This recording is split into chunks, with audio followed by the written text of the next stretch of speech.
Chapter 19. Nope. And there we go. The next day opened a new scene at Longbourn. Mr. Collins made his declaration in form, having resolved to do it without loss of time, as his leave of absence extended only to the following Saturday, and having no feelings of diffidence to make it distressing to himself, even at the moment, he set about it in a very orderly manner, with all the observances which he supposed a regular part of the business. On finding Mrs. Bennet, Elizabeth, and one of the younger girls together soon after breakfast, he addressed the mother in these words: "May I hope, madam, for your interest with your fair daughter Elizabeth, when I solicit for the honour of a private audience with her in the course of this morning?"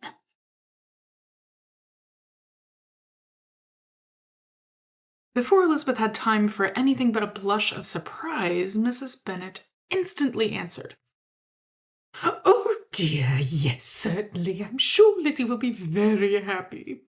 I am sure she can have no objection. Come, Kitty, I want you upstairs." And gathering her work together, she was hastening away when Elizabeth called out, "Oh, dear ma'am, do not go. I beg you will not go. Mr. Collins must excuse me. He can have nothing to say to me that anybody need not hear. I'm going away myself."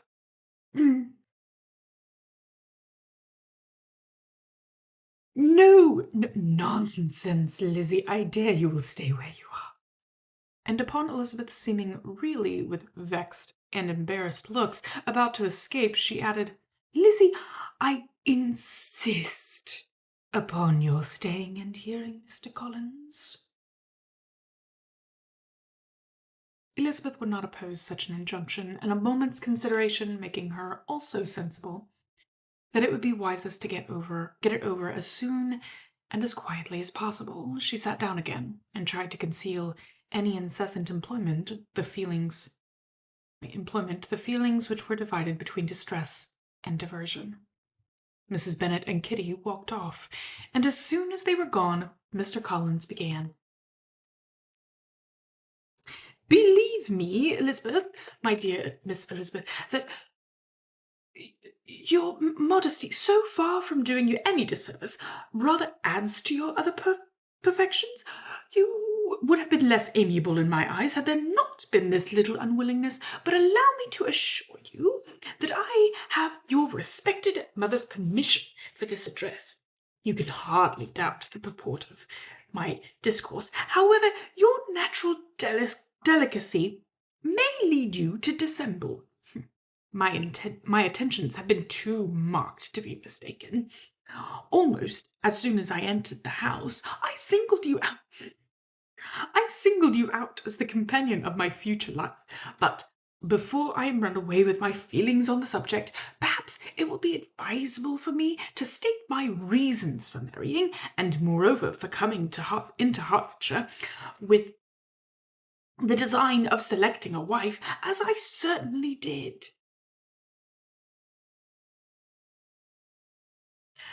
The idea of Mr. Collins, with all his solemn composure, being run away with by his feelings, made Elizabeth so near laughing that she could not use the short pause he allowed in any attempt to stop him further, and he continued: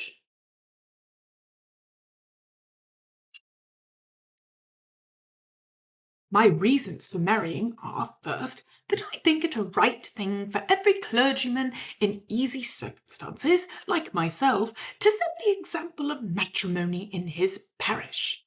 Secondly, I am convinced it will add very greatly to my happiness. And thirdly, which perhaps I ought to have mentioned earlier, that it is the particular advice and recommendation of the very noble lady whom I have the honour of calling patroness.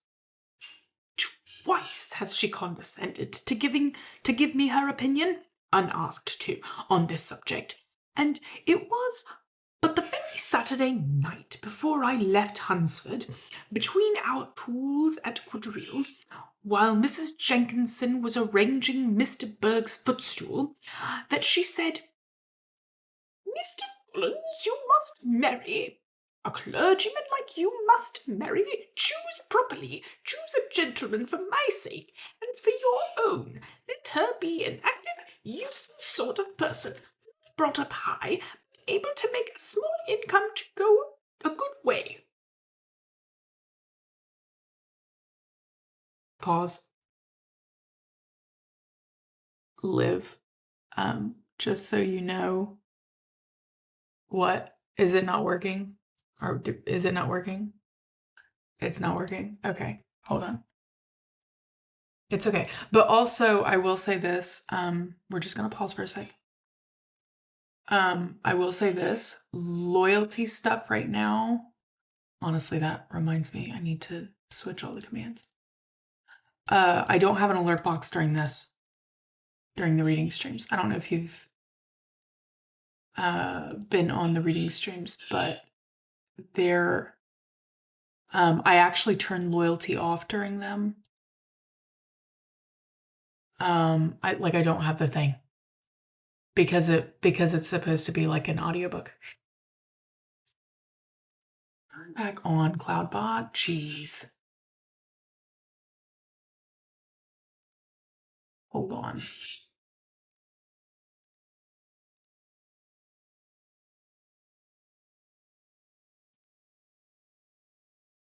Okay.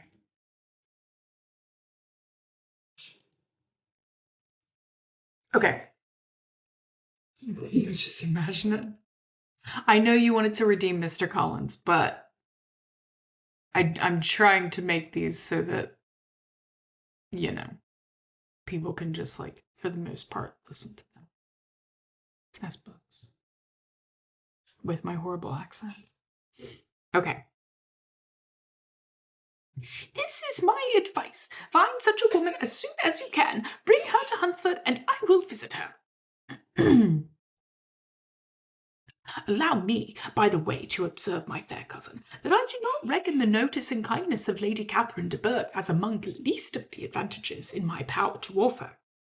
You will find her manners beyond anything I can describe, and your wit and vivacity, I think, must be acceptable to her, especially when tempered with the silence and respect which her rank will inevitably excite.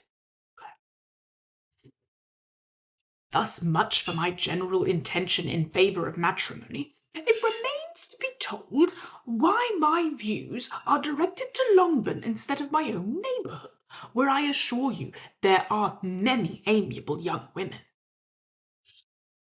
But the fact is that being, as I am, to inherit this estate after the death of your honoured father, who, however, may live many years longer, I could not satisfy myself without resolving to choose a wife from among his daughters, that the loss to them might be as little as possible when the melancholy event takes place, which, however, as I have already said, may not be for several years. This has been my motive, my fair cousin, and I flatter myself it will not sink me in your esteem. And now nothing remains for me but to assure you in the most animated language of the violence of my affection. To fortune, I am perfectly indifferent, and shall make no demand of that nature on your father, since I am well aware that it could not be complied with, and that £1,000 in the 4%, which will not be yours till after your mother's decease, is all that you may ever be entitled to. On that head, therefore, I shall be uniformly silent, and you may assure yourself that no ungenerous reproach shall ever pass my lips when we are married.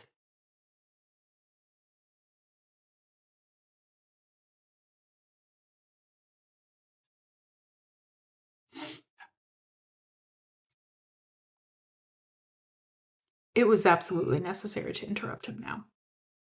You are too hasty, sir, she replied. You forget that I have made no answer. Let me do it without farther loss of time.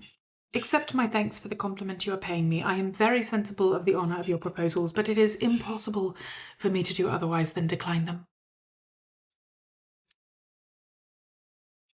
I am not now to learn, replied Mr. Collins, with a formal wave of the hand, that it is usual with young ladies to reject the addresses of the man whom they secretly mean to accept when he first applies for their favour, and that sometimes the refusal is repeated a second or even third time. I am therefore by no means discouraged by what you have just said, and shall hope to lead you to the altar ere long.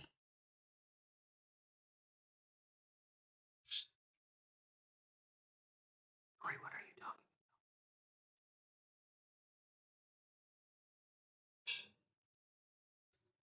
talking? Upon my word, sir, cried Elizabeth, your hope is rather an extraordinary one after my declaration. I do assure you that I am not one of those young ladies, if such young ladies there are, who are so daring as to risk their happiness on the chance of being asked a second time. I am perfectly serious in my refusal. You could not make me happy, and I am convinced that I am the last woman in the world who could make you so. Nay, were your friend Lady Catherine to know me, I am persuaded she would find me in every respect ill qualified for the situation.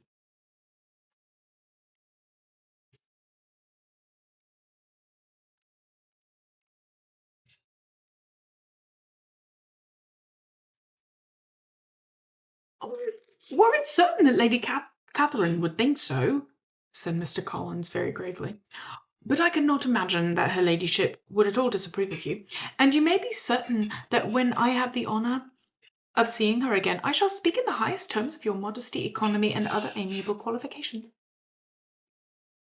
Indeed, Mr. Collins, all praise of me will be unnecessary. You must give me leave to judge for myself, and pay me the compliment of believing what I say. I wish you very happy and very rich, and by refusing your hand, do all in my power to prevent your being otherwise. In making me the offer, you must have satisfied the delicacy of your feelings with regard to my family, and may take possession of Longbourn estate whenever it falls, without any self-reproach. This matter may be considered, therefore, as finally settled. And rising as she thus spoke, she would have quitted the room had not Mr. Collins thus addressed her.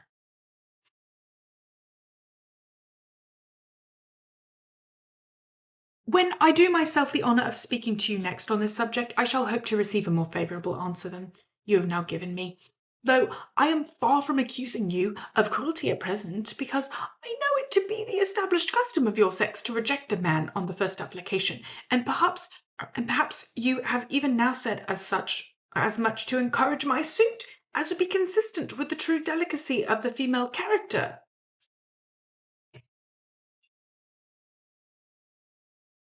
Really, Mr. Collins, cried Elizabeth with some warmth, you puzzle me exceedingly. If what I have hitherto said can appear to you in the form of encouragement, I know not how to express my refusal in such a way as may convince you of its being one. You must give me leave to flatter myself, my dear cousin, that your refusal of my addresses is merely words of course. Merely words, of course. My reasons for believing it are briefly these. It does not appear to me that my hand is unworthy by your acceptance, or that the establishment I can offer would be in any other than highly desirable. My situation in life, my connections with the family of de Bourgh, my relationship to your own are circumstances highly in my favour, and you should take it into further consideration that, in spite of your manifold attractions, it is by no means certain that another offer of marriage may ever be made to you. Your portion is unhappily so small that it will in all likelihood undo the effects of your loveliness and amiable qualifications.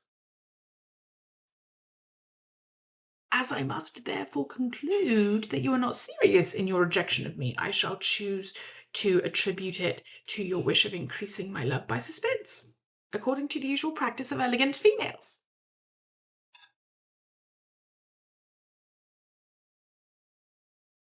I do assure you, sir, that I have no pretension whatever to that kind of elegance which consists in tormenting a respectable man. I would rather be paid the compliment of being believed sincere. I thank you again and again for the honour you have done me in your proposals. But to accept them is absolutely impossible. My feelings in every respect forbid it. Can I speak plainer? Do not consider me now as an elegant female intending to plague you, but as a rational creature speaking the truth from her heart. You are uniformly charming, cried he, with an air of awkward gallantry, and I am persuaded that when sanctioned by the express authority of both your excellent parents, my proposals will not fail of being acceptable.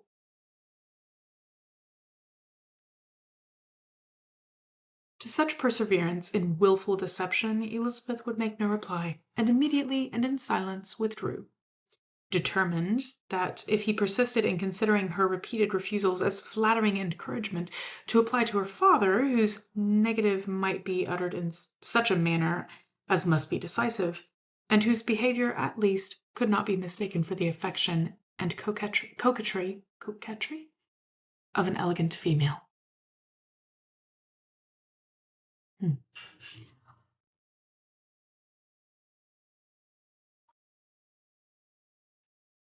Chapter 20.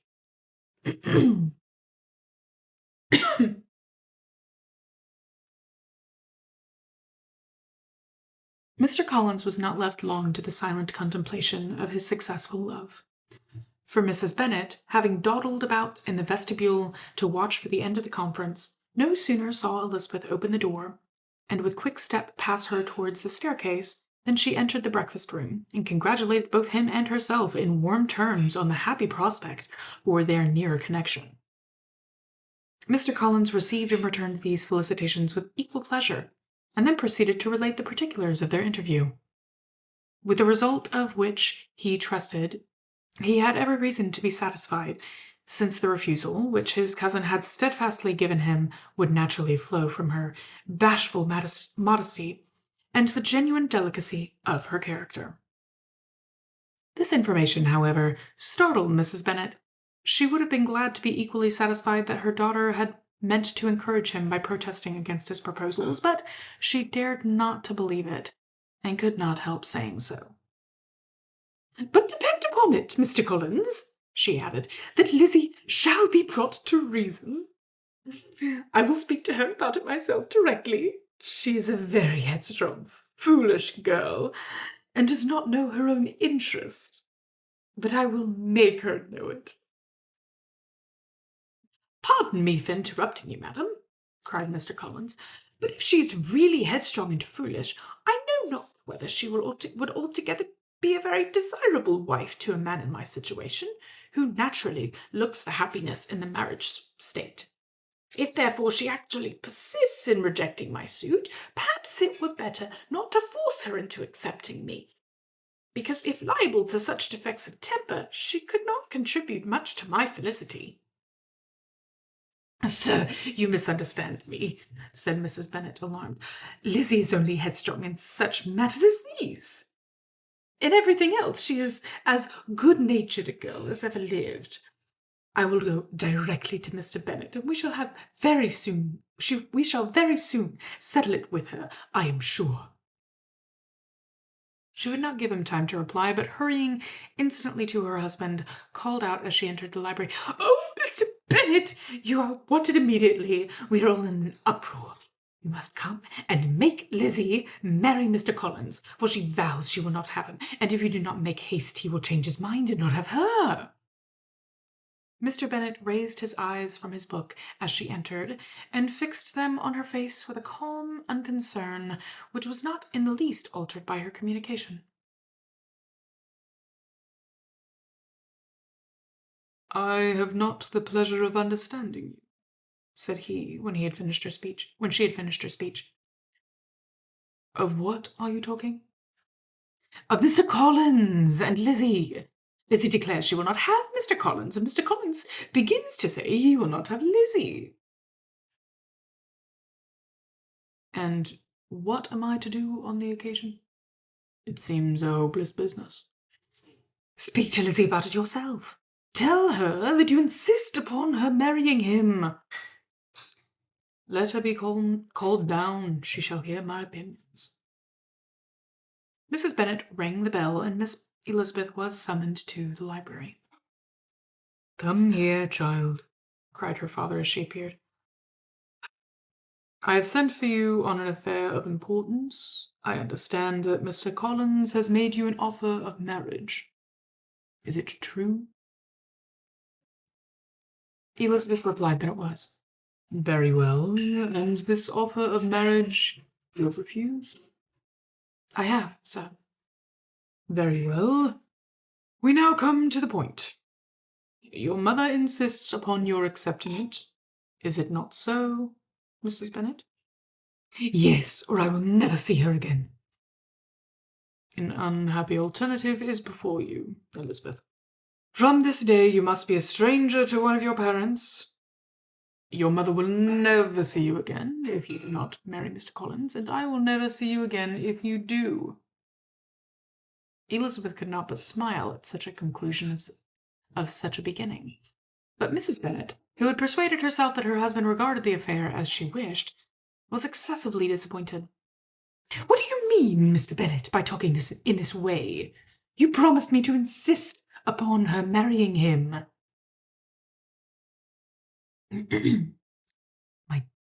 my dear, replied her husband, I have two small favors to request. First, that you will allow me the free use of my understanding on the present occasion.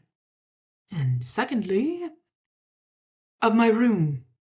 I shall be glad to have the library to myself, as soon as may be. Not yet, however, in spite of her disappointment in her husband, did Mrs. Bennet give up the point. She talked to Elizabeth again and again, coaxed and threatened her by turns. She endeavored to secure Jane in her interest, but Jane, with all possible mildness, declined interfering, and Elizabeth, sometimes with real earnestness and sometimes with playful gaiety, replied to her attacks. Though her manner varied, however, her determination never did.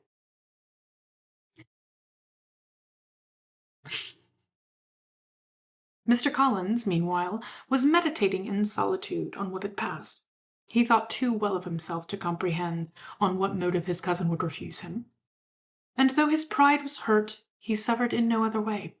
His regard for her was quite imaginary, and the possibility of her deserving her mother's reproach prevented his feeling any regret. While the family were in this confusion, Charlotte Lucas came to spend the day with them. She was met in the vestibule by Lydia, who, flying to her, cried in a half-whisper, I'm glad you are come, for there is such fun here. What do you think has happened this morning? Mr. Collins has made an offer to Lizzie, and she will not have him. Charlotte had hardly time to answer before they were joined by Kitty, who came to tell the same news, and no sooner had they entered the breakfast-room, where Mrs. Bennet was alone, than she likewise began on the subject, calling on Miss Lucas for her compassion, and entreating her to persuade her friend Lizzie to comply with the wishes of all her family. Pray. Wait, hold on.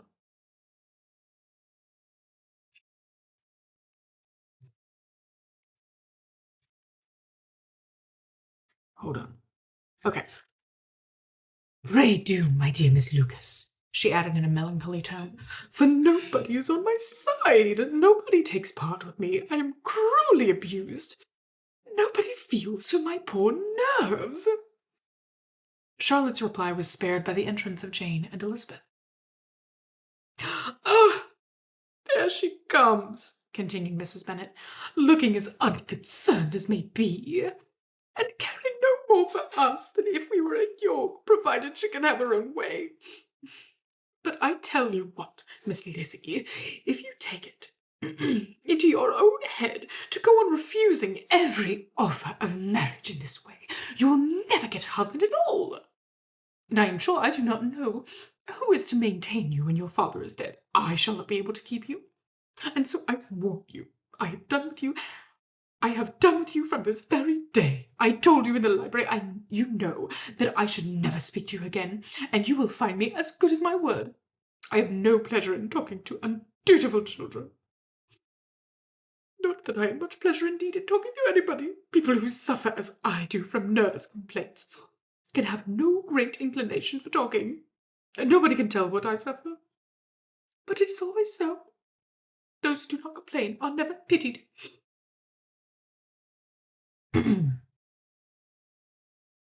Her daughters listened in silence to this effusion, sensible that any attempt to reason with or soothe her would only increase the irritation.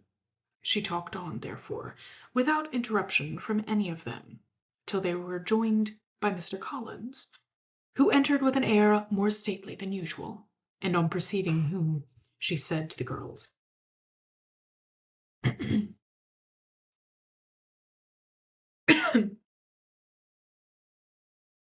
Hold on, give me just a minute. I'm trying to make sure I do the right voice. Okay. Now, I do insist upon it that you, all of you, hold your tongues, and let Mr. Collins and me have a little conversation together. Elizabeth passed quietly out of the room. Jane and Kitty followed, but Lydia stood her ground, determined to hear all she could. And Charlotte, detained at first by the civility of Mr. Collins, whose inquiries after herself and all her family were every minute, and then by a little curiosity, satisfied herself with walking to the window and pretending not to hear. In a doleful voice, Mrs. Bennet thus began the projected conversation. "Oh, Mr. Collins!" "My dear madam," replied he, "let us be for ever silent on this point. Far be it from me," he presently continued in a voice that marked his displeasure, "to resent the behaviour of your daughter. Resignation to inevitable evils is the duty of us all, the peculiar duty of a young man who has been so fortunate as I have been in early preferment, and I trust I am resigned. Perhaps not the less so from feeling a doubt of my positive happiness had my fair cousin honoured me with her hand. For I have often observed that resignation is never so perfect as when the blessing denied begins to lose somewhat of its value in our estimation. You will not, I hope, consider me as showing any disrespect to your family, my dear madam, by thus withdrawing my pretensions to your daughter's favour, without having paid yourself and Mr. Bennet the compliment of requesting you to interpose your authority on my behalf. My conduct may, I fear, be objectionable in having accepted my dismission from your daughter's lips instead of your own. But we are all liable to error. I have certainly meant well through the whole affair.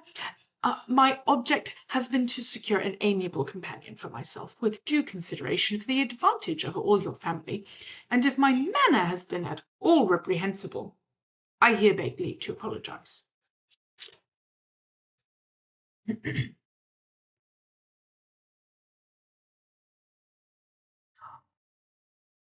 Chapter 21.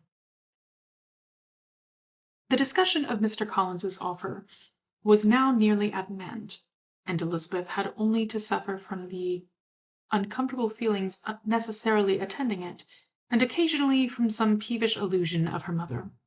As for the gentleman himself, his feelings were chiefly expressed not by embarrassment or dejection, or by trying to avoid her, but by stiffness of manner and resentful silence. He scarcely ever spoke to her, and the assiduous attentions which he had been so sensible of himself were transferred for the rest of the day to Miss Lucas, whose civility in listening to him was a seasonable relief to them all, and especially to her friend. The morrow produced no abatement of Mrs. Bennet's ill humour or ill health. Mr. Collins was also in the same state of angry pride. Elizabeth had hoped that his resentment might shorten his visit, but his plan did not appear in the least affected by it. He was always to have gone on Saturday, and to Saturday he still meant to stay. After breakfast, the girls walked to Meryton to inquire if Mr. Wickham were returned, and to lament over his absence from the Netherfield ball. He joined them on their entering the town, and attended them to their aunt's, where his regret and vexation, and the concern of everybody was well talked over. To Elizabeth, however, he voluntarily acknowledged that the necessity of his absence had been self-imposed. "I found," said he, "as the time drew near, that I had better not meet Mr. Darcy. That to be in the same room, the same party with him for so many hours together, might be more than I could bear, and that scenes might arise unpleasant to more than myself." She highly approved his forbearance, and they had leisure for a full discussion of it, and for all the commendation which they civilly bestowed on each other, as Wickham and another officer walked back with them to Longbourn.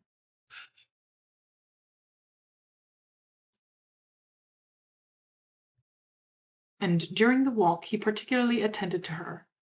His accompanying them was a double advantage. She felt all the compliment it offered her to herself, and it was most acceptable as an occasion of introducing him to her father and mother. Soon after their return, a letter was delivered to Miss Bennet. It came from Netherfield, and was opened immediately. The envelope contained a sheet of elegant, little, hot-pressed paper, well covered with a lady's fair, flowing hand, and Elizabeth saw her sister's countenance change as she read it, and saw her dwelling intently on some particular passages. Jane recollected herself soon, and putting the letter away, tried to join with her usual cheerfulness in the general conversation. But Elizabeth felt an anxiety on the subject, which drew off her attention from even from Wickham, and no sooner had he and his companion taken leave, than a glance from Jane invited her to follow her upstairs. When they had gained their own room, Jane, taking out the letter, said, "This is from Caroline Bingley. What it contains has surprised me a good deal. The whole party have left Netherfield by this time, and are on their way to town, and without any intention of coming back again. You shall hear what she says." She then read the first sentence aloud, which comprised the information of their having just resolved to follow their brother to town directly, and of their meaning to dine that day in Grosvenor Street, where Mr. Hurst had a house. The next was in these words: "I do not pretend to regret anything I shall leave in Hertfordshire, except your society, my dearest friend, but we will hope at some future period to enjoy many returns of the delightful intercourse we have known, and in the meanwhile may lessen the pain of separation by a very frequent and most unreserved correspondence. I depend upon you for that." To these high-flown expressions, Elizabeth listened with all the insensibility of distrust, and though the suddenness of their removal surprised her, she saw nothing in it really to lament. It was not to be supposed that their absence from Netherfield would prevent Mr. Bingley's being there, and as to the loss of their society, she was persuaded that Jane must soon cease to regard it in the enjoyment of his. "It is unlucky," said she, after a short pause, "that you should not be able to see your friends before they leave the country, but may we not hope that the period of future happiness to which Miss Bingley looks forward may arrive earlier than she is aware, and that the delightful intercourse you have known as friends will be renewed with yet greater satisfaction as sisters? Mr. Bingley will not be detained in London by them. Caroline decidedly says that none of the party will return to Hertfordshire this winter. I will read it to you.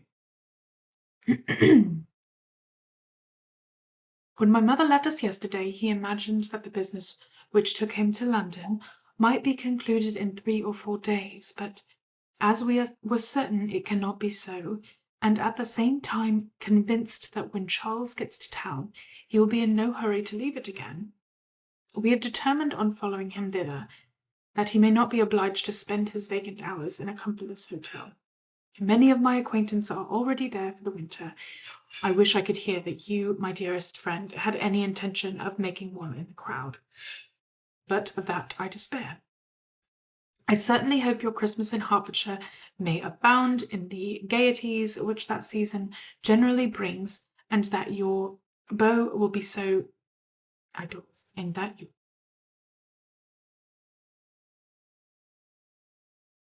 I assume that's what that is. But will be so numerous as to prevent your feeling the loss of the three of whom we shall deprive you.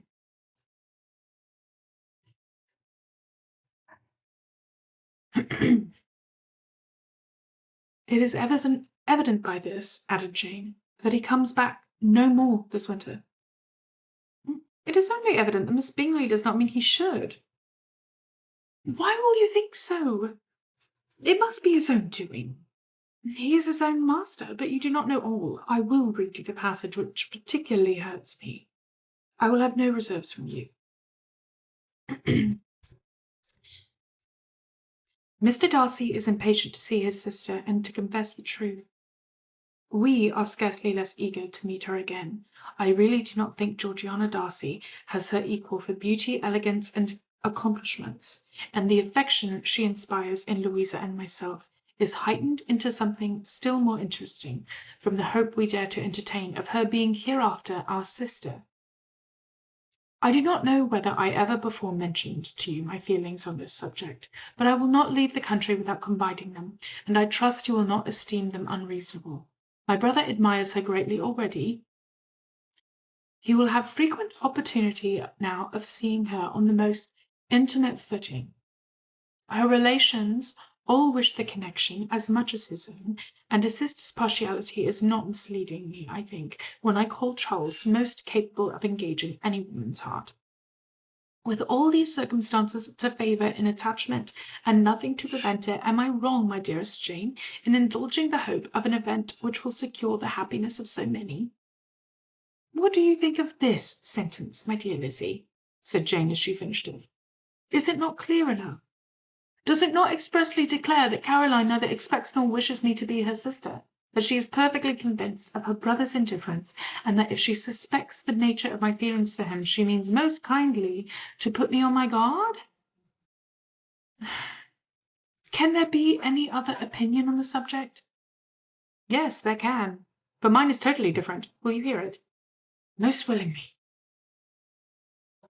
You shall have it in few words. Miss Bingley sees that her brother-in-law... brother-in-law? What? Miss Bingley sees that her brother is in love with you, and wants him to marry Miss Darcy. She follows him to town in the hope of keeping him there, and tries to persuade you that he does not care about you. Jane shook her head. Indeed, Jane, you ought to believe me. No one who has ever seen you together can doubt his affection. Miss Bingley, I am sure, cannot. She is not such a simpleton. Could she have seen half as much love in Mr. Darcy for herself, she would have ordered her wedding clothes. But the case is this: we are not rich enough or grand enough for them, and she is the more anxious to get Miss Darcy for her brother from the notion that when there has been one intermarriage, she may have less trouble in achieving a second, in which there is some ingenuity, and I dare say it would succeed, if Mr. Berg were out of the way. But my dearest Jane, you cannot seriously imagine that because Miss Bingley tells you her brother greatly admires Miss Darcy, he is in the smallest degree less sensible of your merit than when he took leave of you on Tuesday, or that it will be in her power to just persuade him that instead of being in love with you, he is very much in love with her friend. If we thought alike of Miss Bingley, replied Jane, your representation of all this might make me quite easy.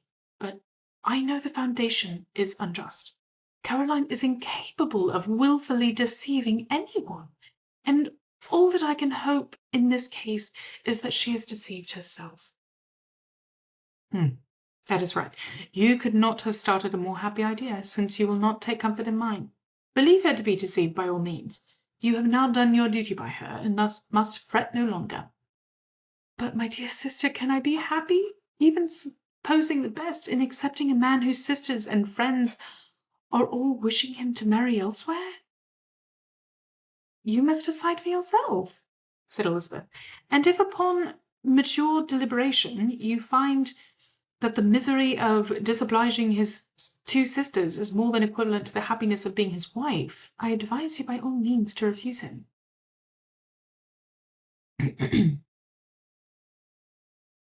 How can you talk so? Said Jane, faintly smiling. You must know that though I should be exceedingly grieved at their disapprobation, I could not hesitate. I did not think you would. And that being the case, I cannot consider your situation with much compassion. But if he returns no more this winter, my choice will never be required. 1,000 things may arise in 6 months. The idea of his returning no more Elizabeth treated with the utmost contempt. It appeared to her merely the suggestion of Caroline's interested wishes, and she could not for a moment suppose that those wishes, however openly or artfully spoken, could influence a young man so totally independent of everyone. She represented to her sister as forcibly as possible that she felt on this what she felt on the subject, and had soon the pleasure of seeing its happy effect. Jane's temper was not desponding, and she was gradually led to hope, though the diffidence of affection sometimes overcame the hope, that Bingley would return to Netherfield and answer every wish of her heart. They agreed that Mrs. Bennet should only hear of the departure of the family without being alarmed on the score of the gentleman's conduct.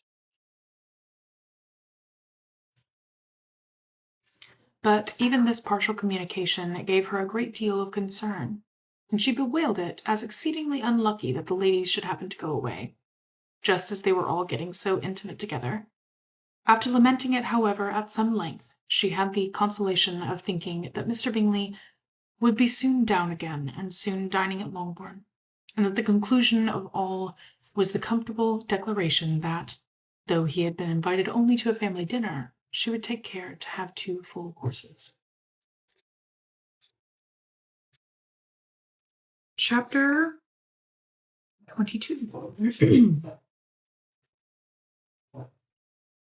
The Bennets were engaged to dine with the Lucases, and again, during the chief of the day, was Miss Lucas so kind as to listen to Mr. Collins. Elizabeth took an opportunity of thanking her. "It keeps him in good humour," said she, "and I am more obliged to you than I can express." Charlotte assured her friend of her satisfaction in being useful, and that it amply repaid her for the little sacrifice of her time.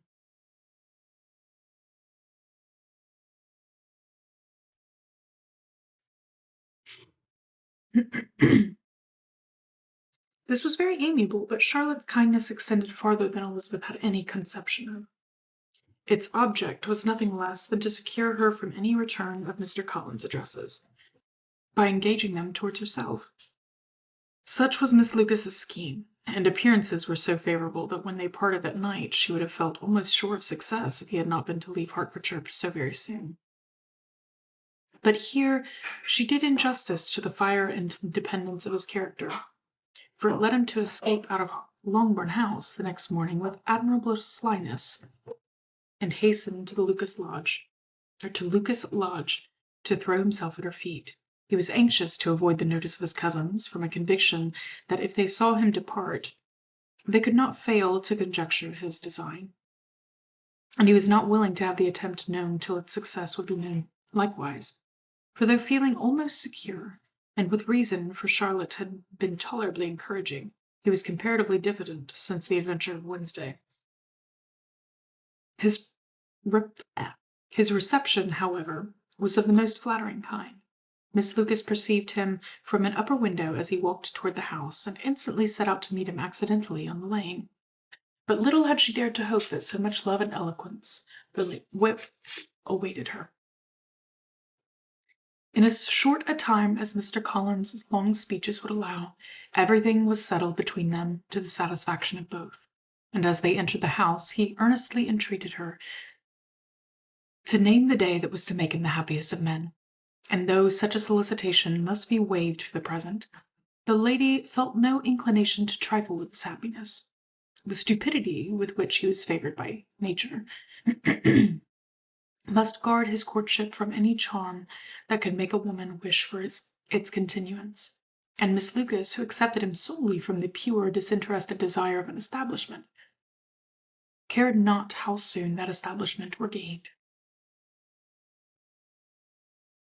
Sir William and Lady Lucas were speedily applied to for their consent, and it was bestowed with most joyful alacrity. Mr. Collins's present circumstances made it a most eligible match for their daughter. to whom they could give little fortune, and his prospects of future wealth were exceedingly fair.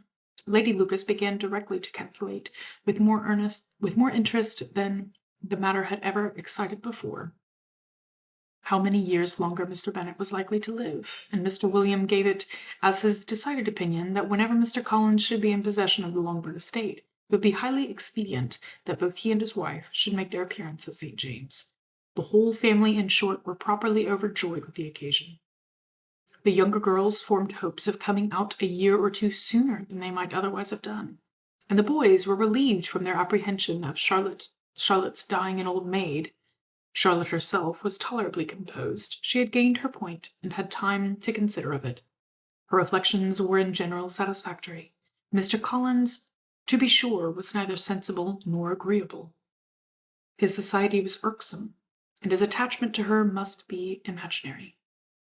But still, he would be her husband, without thinking highly either of men or of matrimony. Marriage had always been her object. It was the only honorable provision for well-educated young women of small fortune, and however uncertain of giving happiness, must be their pleasantest preservative from want.